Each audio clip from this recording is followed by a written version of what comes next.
안녕하세요. 맞벌이 부부를 하고 있는 결혼 3년차 여자입니다. 엄밀히 말하면 맞벌이 부부를 하고 있더니 맞겠네요. 최근에 도무지 나아질 생각이 없는 상황 때문에 9개월 전 재택근무로 전환되었고 회사 사정이 나아지지 않는다는 이유로 권고사직 요청이 들어왔어요. 이 사태가 끝난 후 상황이 나아지면 다시 부르겠다는 약속만 굳게 믿고 있는 상태로 기약 없이 기다리고만 있을 수밖에 없었어요. 갑작스럽게 원치 않게 잘 다니고 있던 회사를 못 다니게 된 것보다 집에 있게 되면서 받게 된 스트레스가 너무 크네요. 사실 회사에서 아직도 일을 하고 있었다면 이런 곳에 제 사연 하나 보낼 일 같은 건 당연히 없을 거라고 생각했어요. 출퇴근하는 지하철에서 듣기만 하다가 직접 제가 사연을 쓰게 되다니 정말 상상도 해본 적이 없네요. 해도 너무한 시어머니 때문에 쉬는 동안 집에서 맘고생만 하다가 얼마 전에 그나마 한 번은 되돌려드릴 기회가 있었어요. 그 이야기를 해볼까 합니다. 제가 권고사직을 당한 뒤 얼마 후 뜬금없이 시어머니한테서 먼저 연락이 왔어요. 집에만 있으니까 심심하지 않냐며 신우도 외출했고 집에 어머님밖에 안 계시다고 점심 식사나 하러 오라고 하시더라고요. 여기까지만 들으시면 딱 보기에는 혼자서 침울해 있는 며느리 걱정해주시는 좋은 시어머니처럼 보이지 않나요? 하지만 사실 본심은 그게 아니세요. 사실 시어머니는 결혼하고 나서 제가 전업주부가 되지 않고 계속 회사를 다니겠다고 했을 때 엄청 노발대발하시며 반대를 하셨어요. 처음 회사에서 권고사직 이야기를 들었을 때 겉으로는 내색을 안 했지만 저는 거의 멘붕 상태였거든요. 남편의 월급도 220 정도로 나이에 비해 턱없이 적은 편이기도 하고 아직 갚아야 할 대출도 많았고요. 신랑하고 저 사이에 아직 아이는 없지만 언젠가 생길 아이를 위해 미리 한 푼이라도 더 벌 수 있을 때 최대한 많이 모아두고 싶었어요. 아이가 하고 싶은 게 생겼을 때 경제적으로 여건이 안 되면 아이한테도 미안하지만 저희도 그것 때문에 얼마나 마음이 찢어지겠어요. 그런 생각에 저와 신랑은 못해도 대출금이라도 다 갚은 뒤에 천천히 아이를 가질 계획이었어요. 그때가 되면 직장을 그만두고 아이 뒷바라지 해주는 전업주부를 할 생각도 있었는데 예상하지 못한 실직에 적잖이 당황했었어요. 시어머니는 권고사직을 당한 저의 이야기를 처음 들으셨을 때 위로는 못해줄 망정 너 내가 그럴 줄 알았다. 결혼했으면 여자가 집에서 애나 키워야지 무슨 일을 한다고 그러냐? 이참에 그냥 빨리 아이나 만들어서 다시 출근할 생각 말고 애나 키워라. 이런 식으로 이야기를 하셨어요. 아무튼 그 일이 있고 나서 저한테는 그런 사소한 말들이 큰 상처로 남아 안 그래도 멀게만 느껴졌던 시어머니인데 그런 시어머니가 난데없이 점심 식사를 하자고 부르셨으니 더욱 더 불편하고 가기 싫어졌어요. 어떻게든 피할 방법을 찾았지만 별다른 변명거리가 떠오르지 않더라고요. 결국 마스크 꽁꽁 싸매고 시댁으로 출발했어요. 시댁은 저희 집에서 그렇게 멀지 않은 거리에 있습니다. 지하철을 한번 갈아타기는 하는데 그래도 역 7개만 지나면 되거든요. 택시를 타도 10,000원 안짝으로 나와요. 그래도 암만 시어머니가 먼저 부르셨어도 택시비라도 아껴서 배달 음식이라도 하나 시켜드리려고 지하철을 타고 갔습니다. 도착하자마자 시어머니는 대뜸 왜 이렇게 빨리 왔냐며 대번에 혹시 택시 타고 온 거냐고 물어보시더라고요.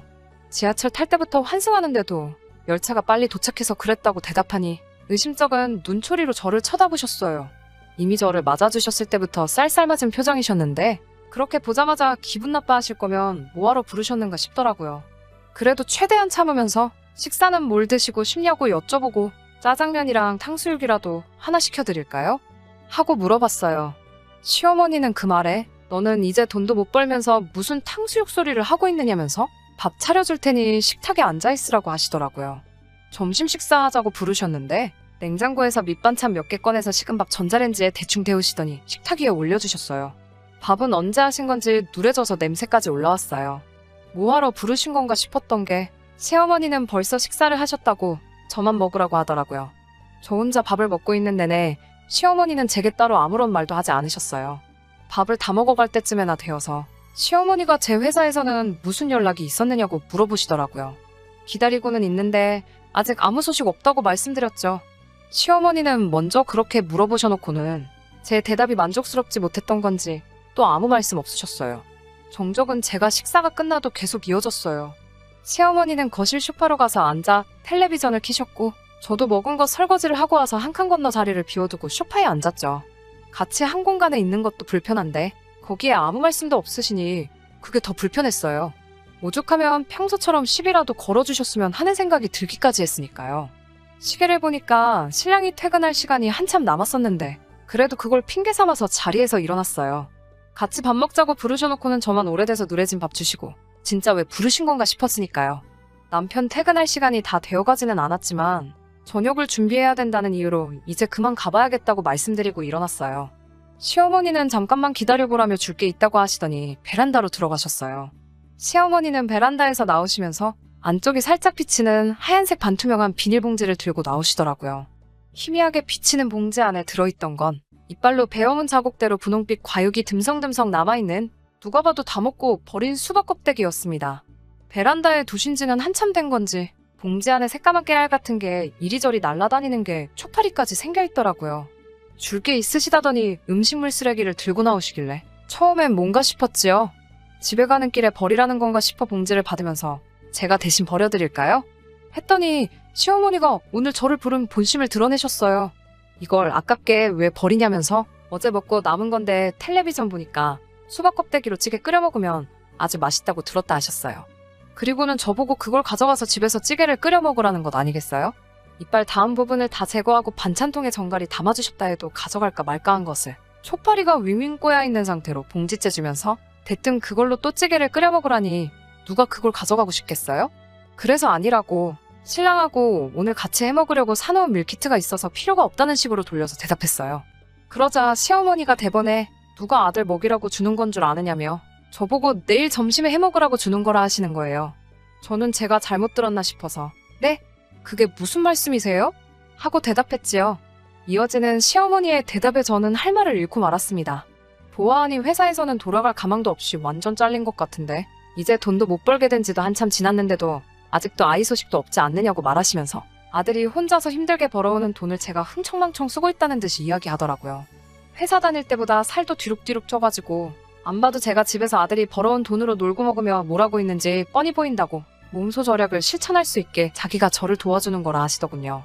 마음 같아서는 점심때마다 딴짓 못하게 시가로 불러 식사를 하고 싶지만 매번 시어머니가 며느리 밥상 차려주는 것도 웃기지 않느냐며 차라리 이참에 절약하며 사는 법을 가르쳐줄 테니 잘 배우라고 하셨어요. 정말 어이가 없었습니다. 말이 끝나자마자 수박 껍데기가 담긴 봉지를 저에게 쭉 들이미는데 지하철 타고 가야 하는데 이걸 어떻게 들고 가냐고 신랑이 출근할 때 차를 가져갔으니 퇴근길에 들려서 가져오라고 시키겠다고 했어요. 시어머니는 완강하게 가져가지 않겠다고는 제 말에 혀를 찢찢 차시면서 됐다고 대답하셨습니다. 네가 온 김에 가져가는 게 맞지. 고작 이런 것 때문에 바쁜 우리 아들 오라가라 할 수가 없다며 시어머니 알기를 아주 우습게 안다고 제가 안 가져가면 버릴 테니 이리 달라고 하시더라고요. 어차피 버릴 거면 음식물 쓰레기가 맞다는 거고 시어머니 본인도 수박 껍데기로 찌개를 끓여 드실 생각이 없어 보였는데 그럴 거면 당최 저한테 왜 주시려는가 싶었어요. 지하철을 타러 가려니 욕까지 100마리는 되는 것 같고 안 그래도 더웠던 날에 짜증까지 나니 몸에 열이 확 올라서 그냥 지나가는 택시를 잡아 집으로 돌아왔습니다. 신랑이 퇴근하면 이 사실을 낱낱이 말해서 시어머니가 앞으로 제게 이런 식으로 하지 못하게 해달라고 하려고 벼르고 있었어요. 신랑이 퇴근하고 들어왔는데 문을 쾅 하고 닫고 들어와서는 저에게 대본에 화를 내더라고요. 자초지종은 듣지도 않고 시어머니가 전화로 선수를 치신 건지 너는 우리 엄마가 우습게 보이냐면서 화를 내더라고요. 생각지도 못한 남편의 반응에 시어머니가 대체 내가 뭘 주신지 아느냐고 한마디 따져 물었죠. 돈도 못 버는 게 집에서 밥만 축낸다고 먹다 버려서 초파리가 들끓고 있는 수박 껍데기로 찌개를 끓여 먹으라 주셨다고 하니 남편도 그 말에 할 말이 없었는지 아무 말도 잊지 못하고 부들거리고만 있었어요. 그렇지만 저에게 또 바로 사과하자니 그건 남편에게 자존심이 허락을 하지 않았는지 저에게 다시 화를 내면서 말했어요. 시어머니가 걱정해서 신경 써주신 건데 아무리 싫어도 그렇지 신경 써서 주신 걸 됐다고 면전에다 대고 싫다고 하는 게 맞냐고 그거야말로 우리 엄마 성의를 무시한 게 아니냐며 끝까지 제 입으로 제가 잘못했다고 말하는 꼬라지를 보고 싶은가 싶더라고요. 그래서 그렇게 수박 껍데기가 좋으면 너가 가져와서 실컷 처먹으라고 말하고 저도 남편이 했듯이 문을 부서져라 닫아버리고 방 안에 틀어박혔습니다. 그렇게 한동안 신랑하고는 말 한마디 주고받지 않고 지냈어요. 암만 시어머니와 있던 일이라도 지 마누라가 부당한 일을 당했는데도 고집을 부리면서 끝까지 저만 잘못한 거고 시어머니는 아무 잘못 없다고 일관하는 모습이 너무 화가 나더라고요. 어디다가 풀 것도 없고 저도 원치는 않았지만 친정엄마한테 전화해서 이 사실을 이야기했어요. 시어머니와 작은 마찰이 있을 때 이런저런 사건들을 친정엄마에게 이야기했더니 저보다 더 분개하시고 괜히 결혼을 허락했다며 스트레스 받으시면서 마음고생을 하셨거든요. 또 이런 일로 스트레스 받으실까 싶어 친정엄마한테는 되도록 시어머니와 있던 일을 말하지 않으려고 했는데 친정엄마는 역시나 그날의 사건을 가지고 미친 거 아니냐며 치를 떠셨죠. 엄마가 좋은 생각이 있다고 말하시고는 연락을 끊으셨어요. 그 후로 몇 일이 지난 어느 날이었어요. 친정엄마가 저한테는 따로 연락도 없이 서울로 올라오셨더라고요. 미리 말해주셨으면 터미널까지 마중을 나갔겠지 않았냐고 하니 저도 미리 알았으면 안 되는 일이었다고 하면서 양손 가득 들고 오신 아주 특별한 식재료들을 꺼내시더라고요. 엄마한테 이게 다 뭐냐고 했더니 넌 보고만 있으라고 말하고 주방으로 들어가셨어요. 한참 동안 주방에서 왔다 갔다 하시면서 음식을 하시는데 외소한 체구에 엄마가 그렇게 듬직해 보였던 적이 또 없었네요. 저녁 7시쯤 신랑이 퇴근을 해서 돌아왔어요. 예정에도 없던 친정엄마가 신랑을 반겨주니 엄청 당황하더라고요.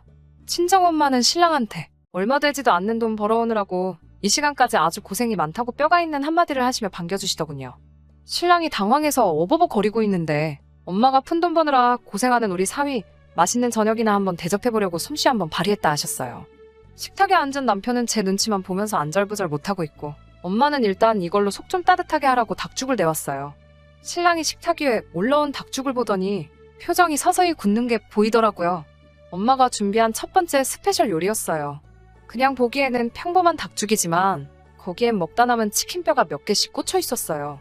물론 닭죽은 따로 정성스레 끓이신 거예요. 그냥 거기에다가 배달시켜 먹고 남은 치킨뼈를 깨끗이 씻어서 죽 위에 하나씩 꽂아 넣으신 거죠. 마치 그걸로 국물을 우려낸 것처럼 보이게 하려고요. 신랑은 그릇을 받고도 숟가락을 뜨고 있질 못하더라고요. 엄마가 그런 신랑을 보고 왜 안 먹느냐고 물어보시고는 아차차 내 정신 좀 봐 하시면서 혹시 지금 짠 반찬이 없어서 못 먹는 거냐고 하셨어요. 그러고선 2가지 반찬을 상위에 올려주셨어요. 신랑이 좋아하는 고추장 멸치볶음과 파김치였어요. 단지 그것도 평소에 해주시던 것과는 다른 모습이었지만요. 멸치볶음은 사실 멸치대가리 볶음이었어요. 멸치똥 떼면서 따로 모아놓은 멸치대가리만 가지고 따로 해주신 거예요. 손질하신 제대로 된 멸치로도 따로 멸치볶음을 해주셨고 그건 나중에 저희 먹으라고 냉장고에 숨겨서 넣어두셨어요. 파김치는 얼마 전에 친정엄마가 집에서 파김치를 담그고 나서 오늘을 위해 파뿌리만 따로 모아두셨다고 하더라고요. 그걸 오늘 가져오셔서 새로 빨갛게 묻혀놓으신 거예요. 하지만 행여나 먹다가 돌이라도 씹을까봐 제가 보는 앞에서 파뿌리 하나하나씩 정성스레 씻으신 거였어요. 엄마가 할 때 그건 저도 하나 먹어봤는데 생각보다 엄청 맛있더라고요. 표정이 일그러져 음식 한 술 못 두고 이러지도 저러지도 못한 채 당황하고 있는 신랑을 보니까 속이 뻥 뚫리더라고요. 어머니는 왜 한 숟가락도 뜨지 않는 거냐며 아직 메인 메뉴가 남았다고 하시고 갈비탕을 올렸습니다. 이것 또한 똑같이 LA 갈비를 사오셔서 살코기 부분만 따로 발라내고 뼈와 뼈에 붙어있는 살만 모아서 따로 끓이신 갈비탕이에요. 고기는 따로 양념을 재워두셔서 냉장고 구석에 숨겨두셨고 모레쯤에 간이 잘 배면 그때 구워 먹으라고 하셨어요. 겉보기에는 진짜 남은 음식으로 만든 것처럼 보여서 그런가? 이건 역시 한술 뜨지도 못하고 어쩔 줄 몰라 하는 신랑을 두고 엄마가 한마디 하셨어요. 육해공이 한 상에 다 올라온 진수성찬인데 어찌 밥을 먹지 않고 있느냐고 물으시면서 혹시 시댁에 계신 부모님 생각에 못 먹고 있느냐고 물어보셨어요. 식탁에 차려놓은 음식을 다시 냄비에 부으시더니 친정엄마는 남편에게 사위가 그렇게 효자인지 몰랐다고 그 벌이로 시댁에 용돈하기도 힘들 텐데 이참에 자기가 한 상 차려놨으니 시댁으로 음식들 싸가지고 가서 같이 먹자고 하셨어요. 그렇게 아무 말도 못하고 있는 신랑 데리고 시댁으로 쳐들어갔습니다. 차 안에서 저보고 도와달라는 식으로 저를 쿡쿡 찔러대는데 저는 일부러 모르는 척 했어요. 시댁에 도착해서 초인종을 누르니 남편은 문 앞에서 안절부절 못하고 있더라고요. 시어머니도 문 열어주고 깜짝 등장한 우리 엄마를 보더니 무슨 일인가 당황하셔서는 돌처럼 굳어 계셨어요. 친정엄마는 시어머니께 사위 생각이 나서 음식 좀 해봤는데 사위가 워낙에 효자인지라 사돈어른 생각이 나서 숟가락을 못 두고 있더라며 그래서 다 같이 먹으러 왔다고 하시면서 문 앞에 서 계신 시어머니를 밀치고 안으로 들어왔어요. 조금씩은 음식들을 다시 데워서 상위에 하나씩 올려주시는데 시어머니고 시아버지고 음식들 비주얼을 보더니 말을 잇지 못하고 이게 뭔가 쳐다만 보고 계시더라고요. 저는 엄마가 조리하는 과정을 다 지켜봤기 때문에 맛있게 먹을 수 있었어요. 보기에만 음식물 쓰레기를 재활용한 듯한 음식이었지. 전부 정성스레 준비하셨고 맛도 좋아서 먹는 데는 아무런 지장이 없었거든요. 저랑 친정엄마는 신랑을 포함한 시댁 식구들 밥 한 술도 못 두고 멀뚱멀뚱히 지켜보는 가운데 상위에 차려진 음식을 전부 다 끝냈어요. 그리고 친정엄마가 입을 열으셨죠. 다 깨끗한 재료로 만든 거고 못 먹을 거 드린 거 아니라면서 음식들은 전부 깨끗한 재료들로만 만든 거라 설명해 주셨어요. 당장 사부인도 재활용된 재료로 만든 듯한 음식을 못 드시는데 그깟 돈 얼마 못 번다고 음식물 쓰레기로 반찬해 먹으라고 주신 건 해도 너무하신 거 아니냐고 따지셨어요. 직장을 잃은 게 제가 아니라 사위였다고 해도 음식물 쓰레기를 먹으라고 주지는 않으실 테지요? 그러니 앞으로 이런 식의 일로 제 딸한테 연락받는 일은 없었으면 좋겠습니다. 하고 말씀하셨어요. 친정엄마의 출동에 시어머니는 꼼짝도 못하고 꿀먹은 벙어리 마냥 대답도 못한 채로 저희가 보는 앞에서 친정엄마가 해주신 음식을 드셨어요. 저희가 집에 돌아가는 길에 시어머니께서 저희 엄마를 따로 불러서 죄송하다 사과하시고 저한테도 미안하다고 짧게 한마디 하셨어요. 그때 일로부터 벌써 4개월이나 지났어요. 먼저 다니던 회사에서는 끝내 연락이 오지 않았지만 저한테 몇 군데 회사에서 먼저 같이 일해보고 싶다는 스카웃 제안을 받았습니다. 심지어 그때보다 월급도 더 많이 받게 되었어요. 신랑에게는 이제 제가 신랑보다 2배 가까이 벌게 되었는데 이참에 신랑에게 너가 전업주부를 하는 게 어떻겠냐고 적어도 음식물 쓰레기로 점심을 때우라고 하진 않겠다고 장난식으로 이야기를 합니다. 남편은 그때 생각을 하면 아직도 소름이 돋는다고 경기를 일으키며 장난치지 말라고 말해요. 물론 이 사건들이 시어머니 자존심을 건드렸는지 요즘은 따로 저를 부르시거나 연락하는 일이 없기는 한데 차라리 그렇게 안 보고 지내니까 오히려 마음은 더 편하네요. 신랑도 그날 이후로 제 눈치를 보고 있고요. 모자란 것도 없는데 매번 시댁에 당하고만 살다가 친정엄마 덕분에 기펴고 살 수 있게 되어서 너무 좋습니다. 이래서 다들 친정엄마 하는가 봐요.